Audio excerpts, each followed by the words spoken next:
They are the most important things that I do after I upload that help me get videos like this and this with over 1 million views. I'm Jordan. I just started this new channel after doing over $5 million, hiring 50 people, and I just found about this that honestly I wish I knew sooner. I will talk about it at the end of the video, but first take a look at this. I changed my title. It worked. My video went from a 5% click-through rate in the first hours to over 20% in the hours after the change, and a 12.9% click-through rate in the first month, and over 1 million views so far. So let's start with the first change that I made. The first thing that I did was using this free tool, not to count words, but to check the pixel length of my title. Yes, you heard that right. YouTube doesn't cut your title based on word count, it cuts it based on how tight the characters are, aka pixels. Now they cut your title at roughly 600 pixels, but I just used the free tool to make sure that my title wasn't cut off with the ... I will leave a link to the tool below. It's in my Google Sheet with over 80 other free YouTube tools. Unsponsored, not affiliated. But the second change that I made turned out to be much more important. Let me show you. Before the title changed, these are the stats. For the first 5 hours, my impressions were around 3,000, views at around 200, and a click-through rate at around 7%. And my click-through rate to view ratio was around 32. Now, before I explain what that means, after the title change, for the rest of that first day, these were my stats. The impressions were around 22,000, views at 5,000 roughly, and a click-through rate of 21.7% with a click-through rate to view ratio of 224 views per 1% click-through rate. Because here's the formula for that ratio. You basically divide your views by your click-through rate. But then what does a click-through rate to view ratio of 224.7 mean? Well, for every 1% of click-through rate, I got 224 views. So if your click-through rate is 2%, you will get 250 views, right? So why does this custom ratio matter? Well, because YouTube reports click-through rate based on impressions, right? While your views are the results of many things after the click. For example, watch time, the relevance of your video, the traffic source, keywords.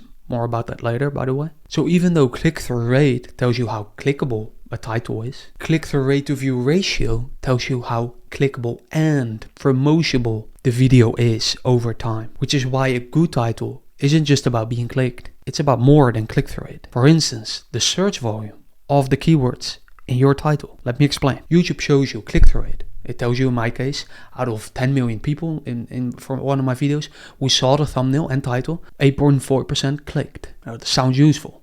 And it is, until you start comparing videos. Because here is what CTR doesn't tell you. Did YouTube keep pushing my video? Did the high click-through rate lead to actual views? I mean, you could have had a click-through rate of 10% and get only 1,000 views, while believing you chose the right title because of a 10% click-through rate. Or you have a click-through rate of 3% and you end up with 100,000 views. You see what I mean here? While click-through rate tells you about clickability, it tells you less about views. Let me show you what I mean. By the way, the thumbnail also played a big role in my 21% click-through rate. I mean, after designing over more than 1,000 thumbnails myself manually, I made a free thumbnail pack. So you can create thumbnails like this, this, and this in minutes for free.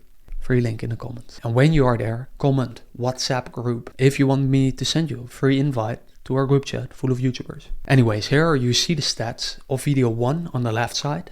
The same one as before. And example 2, a completely different video, which had a click-through rate of 4%, 26,500 views, and a click-through rate to view ratio of 6,600. Video 2 got 5 times more views with a 5 times lower click-through rate. Let me repeat that. Video 2 got a 5 times more views with a 5 times lower click-through rate. This is my whole point. Now, with all that being said, do you have to start tracking this ratio? No, you don't have to. But it is important, I think, to understand 2 things. Number 1 is that a 12.9% click-through rate, like me, those are not a guideline for every niche, for every video. I mean, you can go viral with a 5% click-through rate, or even less. The second one is that high click-through rates don't mean more views. And low click-through rates doesn't mean less views. Because you could have had the right keywords in your title while it not being very clickable and still blow up. Now, how do you, may ask? Well, I found 2 big ways how you can make sure that YouTube gives you search traffic. Comment the word views and I will send them to you for free so that you can replicate them in your next videos. That being said, if there's one YouTube setting that I also found out about too late, it is this one. I wish I knew it before one of my videos blew up because I left a lot of money and views on the table. talk about it in this video. See you there. Or in the emails I write that you receive when you get my free thumbnail pack, or Google Sheet with free tools. Because in my emails I write things that you won't find anywhere else. For example, how I got this gift from Google. Yeah, you want that too, right? Or this one where I changed my face for a Studio Ghibli version in the thumbnail and got a significantly higher click-through rate, as you can see. So read my emails if you like practical YouTube tips.